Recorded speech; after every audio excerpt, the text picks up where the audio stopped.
Pikiran tumbuh jika digunakan, melemah jika tidak digunakan. Makanya pikiran itu harus digunakan. Kapan kita bisa menggunakan pikiran?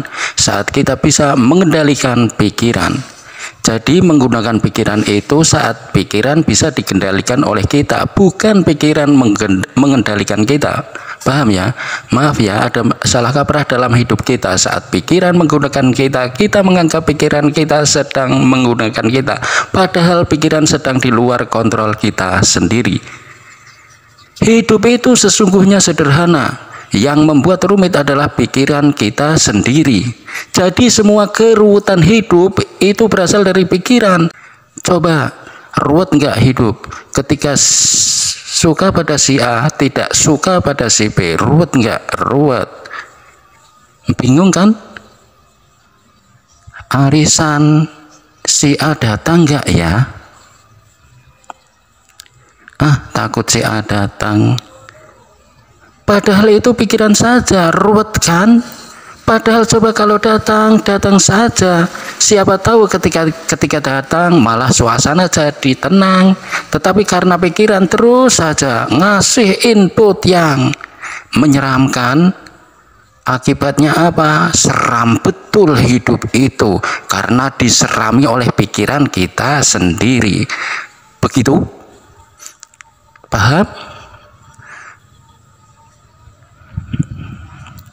Jadi hidup kita adalah ciptaan pikiran kita. Makanya saya sering mengatakan, kalau kamu ada masalah, kembalikan masalah itu pada Sang Maha Pencipta, pada Sang Pencipta. Kalau ada masalah, kembalikan masalahmu pada Sang Pencipta. Ngerti? Siapa pencipta itu? Pencipta masalahmu. Siapa pencipta masalahmu? Pikiranmu. Jadi kalau kamu punya masalah, masalah itu sadar buatan pikiranmu, kembalikan pada yang membuatnya. Kalau kamu punya masalah, kembalikan pada Sang Pencipta, pencipta masalahmu. Siapa pencipta masalahmu? Kan pikiranmu, balikan ke pikiranmu. Telusuri dari mana. Apa masalahmu? Sakit hati. Ternyata sakit hati itu buatan saya sendiri.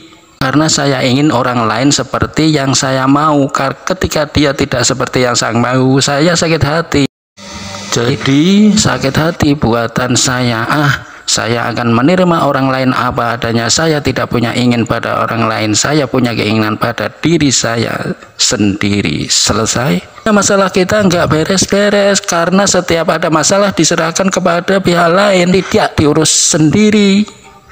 Ngerti?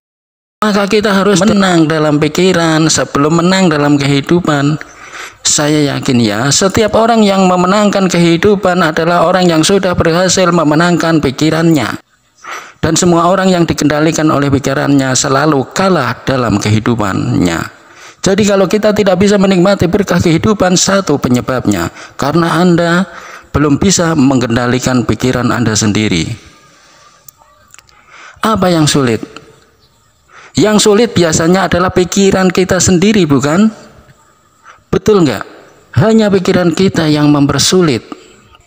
Apa yang sulit dalam hidup? Yang sulit adalah pikiran kita sendiri. Kalau begitu, adakah kesulitan dalam hidup? Nggak ada. Jadi kalau begitu, semua orang yang sering mengatakan itu sulit, berarti dia belum beres pikirannya.